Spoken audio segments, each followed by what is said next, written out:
Negosyo o kalayaan? Bayan o sarili, pumili ka! Paano ninyo nasisigurang pag-usapan ng negosyo kung mga alipin tayo sa sarili nating bayan? Minamahal ko ang ating bayan. Pendejadas! Today, somebody in this chamber was in the headlines for meddling in foreign affairs. And probably this is one way to camouflage it. But just to set the record straight, this is the first time in my whole career as a senator that I was accused of railroading or pressuring people in this Senate.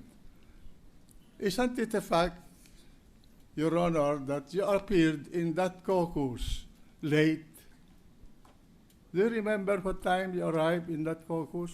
Yes, When we were all there? Yes, Mr. President. I arrived there late, Yes. but I arrived early enough to capture the essence of what was talked about. Yes. Yes, Mr. President. And we were discussing about the timetable to be undertaken regarding the division of the province of Camarines Sur. Yes, Mr. President. Correct? Correct, Mr. President. And there was Congressman Villafuerte in the room. Yes, correct? Mr. President. Correct. And at the time you entered, the one talking was the chairman of the Finance Committee, Senator Franklin Drilon, correct? Yes, correct, Mr. President. And do you remember what was being discussed at that time?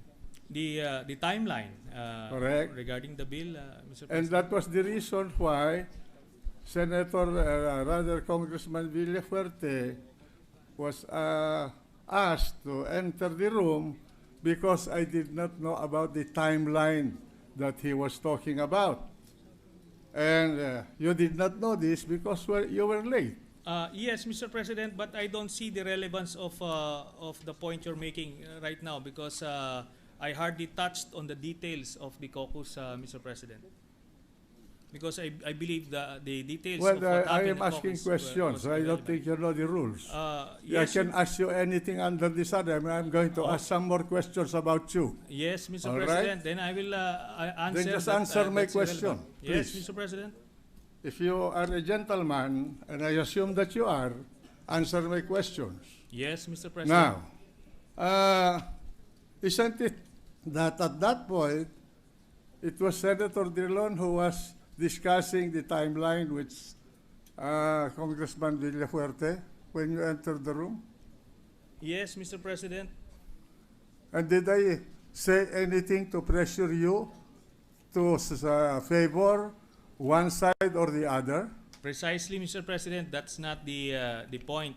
After Senator Drilon spoke, I registered my opposition on the bill, and the Senate President brushed me off. Well- Sani, okay na ito, Mr. Well, President. your opposition should have been registered here because we are going to vote here anyway. And that Yes. was a caucus. We have already agreed on the timeline. And if you remember,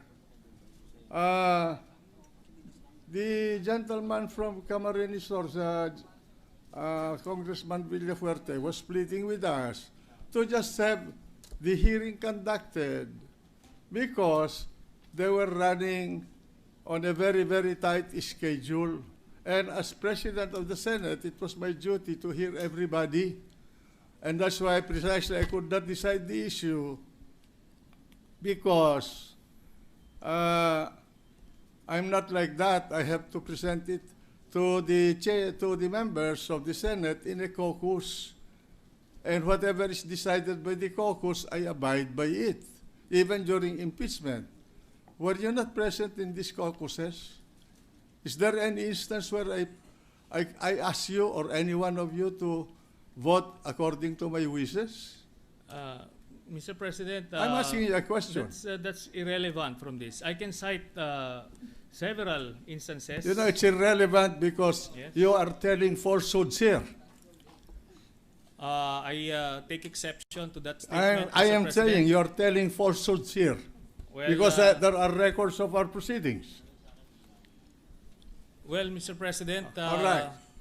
Okay. Isn't it a fact that you are angry at me because you were asking me for an additional budget for your oversight committee, and I did not allow it? No, that is a falsehood, All Mr. right. President. Okay, but the record is Which such record? now. Which record, Mr. President? Which record, Mr. President? Can, if you want, if you are actually daring this representation, Mr. President, for us to take out the list that detailed the actual budget for all the oversight, we can go there, but I'm not inclined to, Mr. President. You know, Mr. Senator, I was the one who took you out of the rut where you were imprisoned in Camp Crame. I never did this before. I went out of my way to talk to people so that you can get back here in the Senate, and I guaranteed your presence here. But I'm not saying this because Precisely I want you're you saying to it, Mr. owe President. any favor to me. I'm just putting that on record to show the character of each one of us here. Okay, second, I'm sure that you resented my statement when we were in the cabinet, when you were presenting your supposed position as against the position of the Department of Foreign Affairs, when President Aquino invited me to attend a cabinet meeting on the Scarborough problem, and I told you, who authorized you to make a backroom negotiation with the Chinese for the Scarborough? Yes, and the And you were President... telling me about treason, remember? Yes, and That the President Secretary answered you directly that he authorized me. He told it in your face, Mr. President. What? Yes, that's correct. Oh, that's correct. I but- accepted that because I precisely. did not know that you were authorized. But the fact is that I asked you, whom did you talk to in China? I don't need to report to the Senate President, Mr. President. You have a duty I am to not, report what you do obliged. as a senator to this chamber. And in fact, you have a duty to notify the office of the Senate President when you leave this country to go abroad. But I did And not... the only time that I have authorized you is one time. I do not know how many times you have been to China. My understanding is you have been to China talking to the Chinese government for 6 times already. Yes. And I And that did you not... have met them 15 or 16 times. For Yes. what reason, we do not know. Are you becoming a fifth columnist of the Chinese in this country? The Senate President is not privy to the backroom channel talks, and I'm not obliged in any way to I think you divulge. have a duty to inform the people. I'm not. I have already informed the people, but not the Senate President. I'm not obliged to report to the Senate President, and all this line of questioning is irrelevant again. And should this line of questioning continue, I will have to say that I will refuse to yield anymore the floor. No, I'm asking you. I'm asking you a question. You went to China. You asked the ambassador of the Philippines there, Madam Brady, for a meeting, and you said, do not take notes during our conversation. And you called the Secretary of Foreign Affairs a traitor. In fact, you told me that he committed treason. Yes, it was an executive session, and we're not supposed to And I divulge will what's read. happening in You the... want? I will read into What- the record your conversation with Brady But it's and supposed his to notes to the Department of Foreign be, it's Affairs. supposed to be a confidential matter. It's, Yes, but there's nothing so confidential. even in the executive meeting, cabinet meeting, in the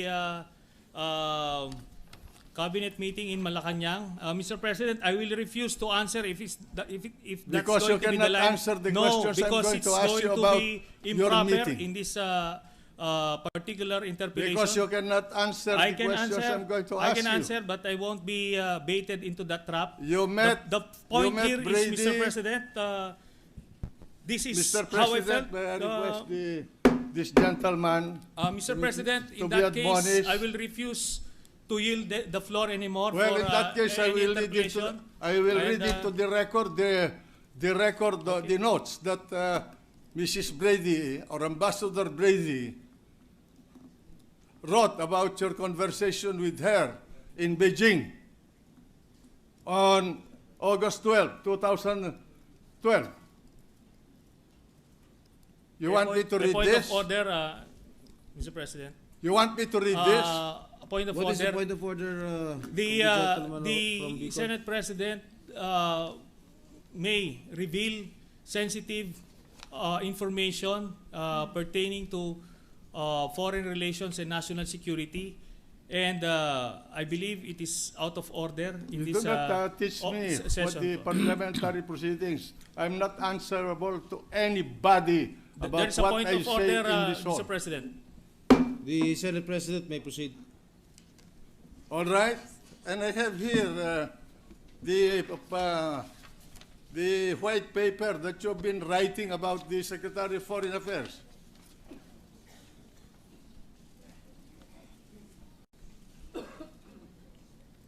August 17 2012. He cannot take the hit. He's a coward. Senator Trillanes requested that no notes be taken. That's one. Two, what the Chinese want is to tone down the rhetoric.